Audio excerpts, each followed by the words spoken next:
Welcome to the deep dive. We are cutting through a mountain of sources to deliver the core knowledge you need. And today, well, we're starting somewhere pretty dark, actually. Yeah, it's a stark beginning.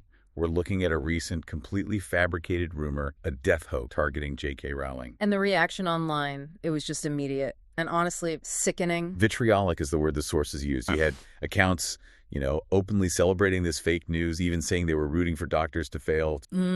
Wow. It really lays bare the kind of deep personal hatred that's out there, a really disturbing spectacle. It absolutely does. Shows the polarization, doesn't it? How digital fights can just erase basic compassion. But, and this is the interesting part for our deep dive today, it's not the attack itself we're focusing on, but how she responded. Not with anger, but with this incredible intellectual honesty. Exactly. And that's our mission today. We're setting aside the actual controversy to dig into that response, because she got hit with this classic gotcha question on X. The classic, oh yeah, name one belief you've changed type thing, designed to trap you. Precisely. But her answer just completely deflated it. It was humble, detailed. We're going to unpack this specific list she gave of beliefs she has changed. Looking at the evidence, the experiences, the thinking behind those shifts. Think of it as a kind of shortcut, maybe, a way to understand how real intellectual change happens, how knowledge and experience can shift even deeply held. Yeah, it's like a blueprint for self-correction, almost. She didn't just say, I changed my mind. She laid out the how and why. It turned the gotcha on its head. Okay, so let's dive into this blueprint. The structure of her reply was, honestly, pretty remarkable. No defensiveness, just a clear, itemized list. You just don't see that often, do you?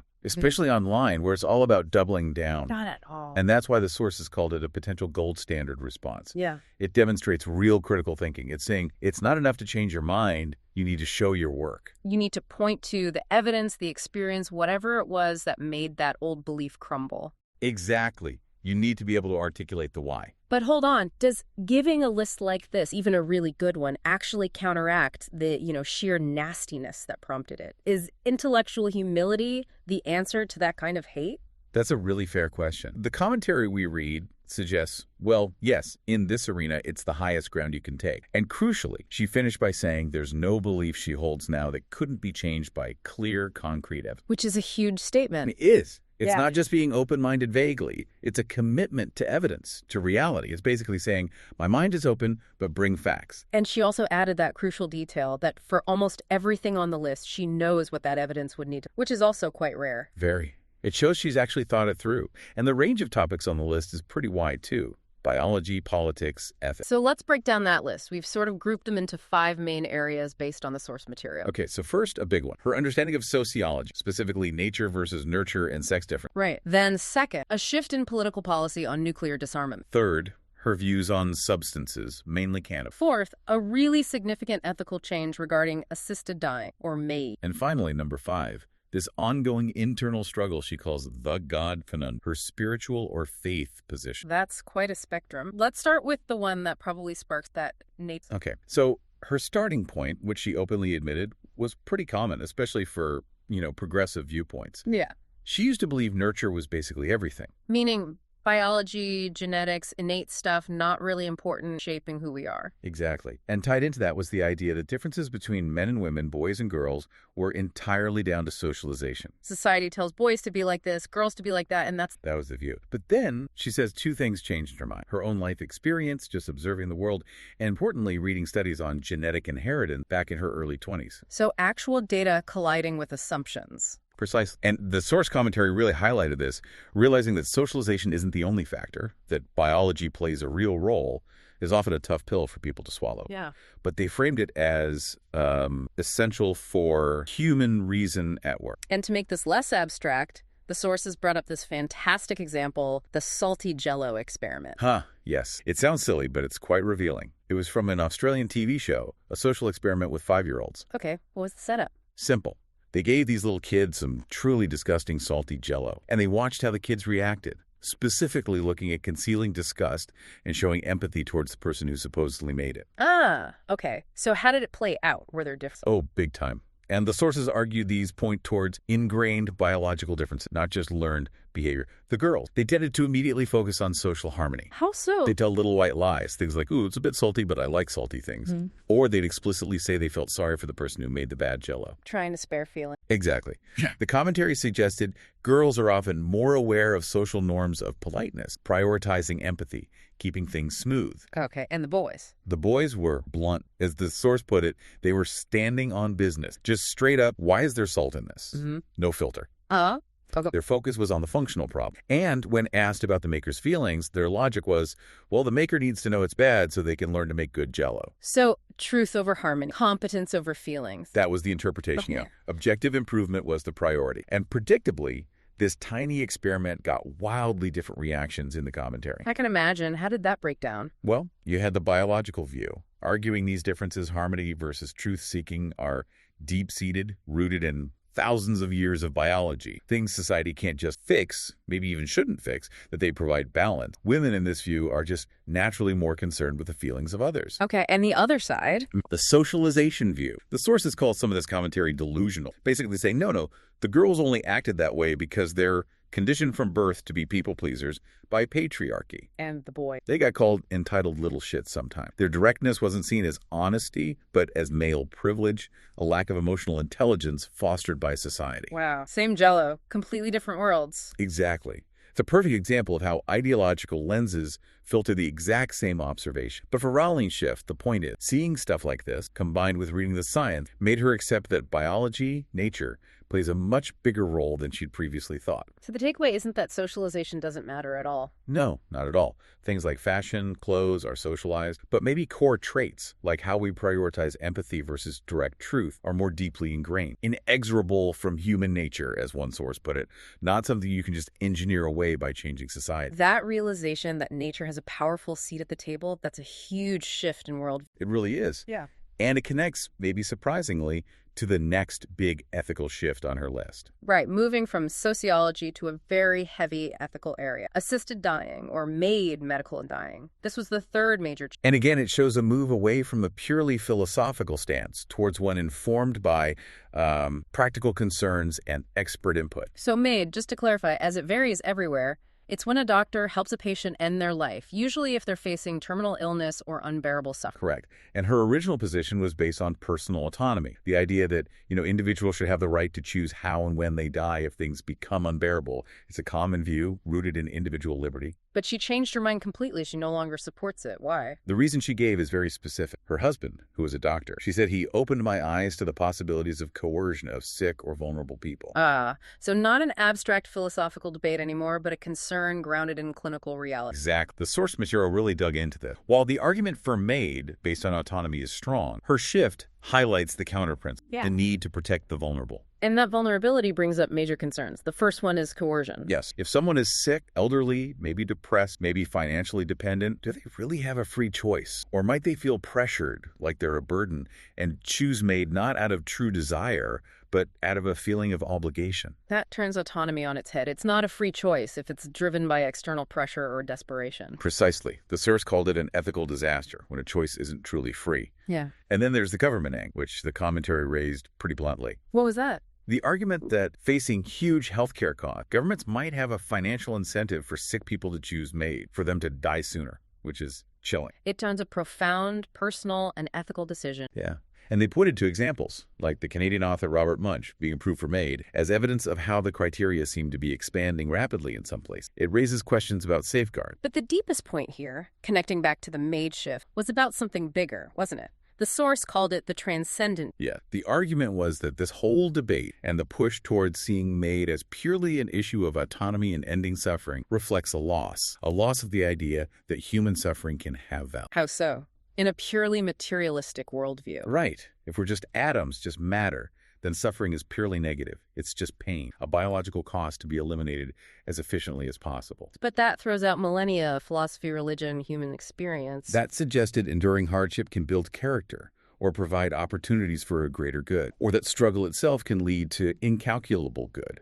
Even without being religious, the sources argue, there's a profound moral risk in reducing life only to a calculation of comfort versus pain. So the shift here wasn't just about coercion. It was maybe a deeper rethinking of what gives life value, that protecting the vulnerable, even through shared hardship, might be a higher moral calling than just facilitating an exit. That seems to be the implication. A major ethical realignment away from pure individualism towards something that values endurance, compassion, and maybe even sees potential meaning in suffering itself. Tag 4, the God conundrum and the meaning of conviction. That idea of meaning, beyond just the material, leads us straight into the next point on her, the most person perhaps, the God conundrum. Yeah, this one is different from the others. It's about her spiritual life, or lack thereof. She said she's struggled with religious faith since my mid... The sources described it as feeling like she has a God-shaped vacuum, an unresolved emptiness there. And crucially, this is the only belief on her list where she explicitly says, I don't know what I'd have to see to make me come down firmly on either side. Which really underscores the difference between empirical knowledge and, well, faith.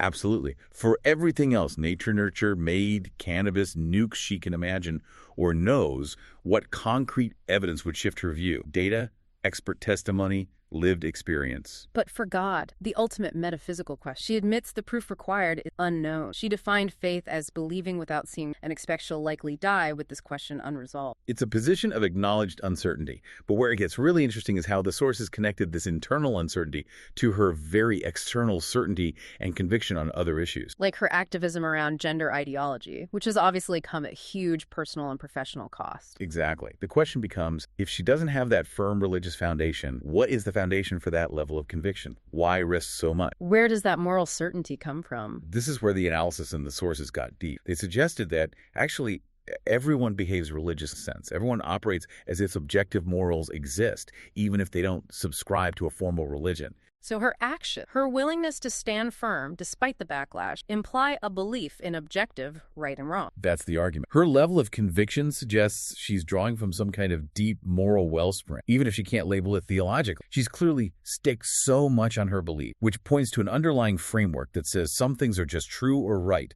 regardless of social pressure. And this loops back again to the materialistic trap we talked about with MAiD. It does, because if materialism is all there is, if that spiritual question remains just a shrug, then what's the ultimate point of all this conviction, all this struggle? The source used that example of a public figure's death, like Charlie Kirk's, hypothetically, in a purely material world. His death doesn't matter in any ultimate sense. It's just atoms rearranged. His life's work, his beliefs, his intact, ultimately meaningless if there's no transcendent reality, no afterlife, dust to dust, and that's it.